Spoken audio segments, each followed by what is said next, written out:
আমার अब तू गया बेटा।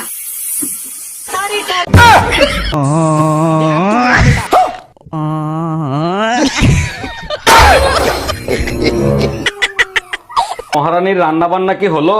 একটু অপেক্ষা করো, এই তো প্রায় শেষ। তোমার রেশমি কালো চুলগুলো মাঝে মধ্যে একটু সামলায় রেখো। আজ মহারাজা এত রোমান্টিক কাহিনী কি? এরপরে যদি তরকারিতে চুল পাই কান কোন গরম করে ফেলাবো।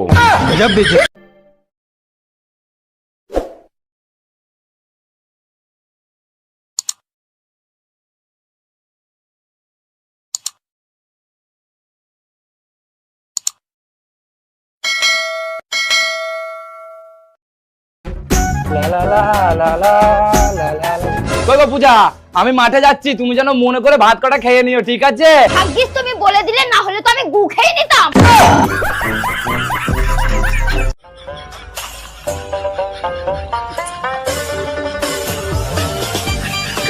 কিরে বন্ধু, এসব ফালতু জিনিস খেয়ে তোর কি হয়? আরে এসব জিনিস খেলে তাড়াতাড়ি মানুষ বুড়ো হয় না। তাড়াতাড়ি মানুষ বুড়ো হয় না, কিন্তু তাড়াতাড়ি মানুষ মরে যায়। এ বেটা, আজকে শুক্রবার তো নামাজ পড়তে যাই। না কাকা, আজকে আমার প্ল্যানটা একটু খারাপ, আমি যেতে পারবো না। আচ্ছা, আজকে যাসনি? আমার চাচা মসজিদে জিলাপি দিবি, আমি শুনবো। আরে শালা, কিসের খারাপ কাপড়? আরে বেটা, তোর বলে প্যান্ট ভালো না? আরে একটু সমস্যা নেই, প্যান্ট সমস্যা নেই, চলবি চলবি।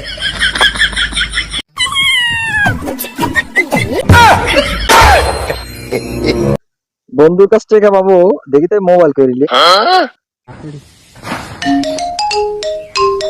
আরে শালা, বন্ধু তো মোবাইল করছে, কি করে? Hello hello hello hello hello hello hello hello hello hello বন্ধু, এই যে তোমার নেটওয়ার্কের কাছে আছি আমি, তুমি দেখতে পাচ্ছ না? এই নেটওয়ার্কের ভিতরে আপনার সাথে কাজ করে আমার কিন্তু ভালো লাগে না। বন্ধুদের সাথে কাজ করলে কতই না সুন্দর লাগে, আপনার সাথে কাজ করলে একটু ভালো লাগে না। বেটা দে, আমার বন্ধুর মতো ভাবে কাজ কর। হ্যালো বন্ধু, একটা বিড়ি খাই তো, আর আমি খাই। হুমুন্দি কয় কি রে? ও বন্ধু, বলা কয় কি রে? আসসালামু আলাইকুম বন্ধুরা, আমার ভাইস্তির আইডিটা মেনশন দেওয়া থাকবে, আপনারা একটু লাইক কমেন্ট এবং করবেন এবং পাশে থাকবেন। ভাইস্তিও সাপোর্ট করবে, আপনাদের সাথে থাকবে, একসাথে ফেসবুকে পেজে কাজ করবে। এই জন্য আমার ভাইস্তি আমাকে বলছে, কাকা একটু আপনার ফ্রেন্ড ফলোয়ারদের বলে দেন।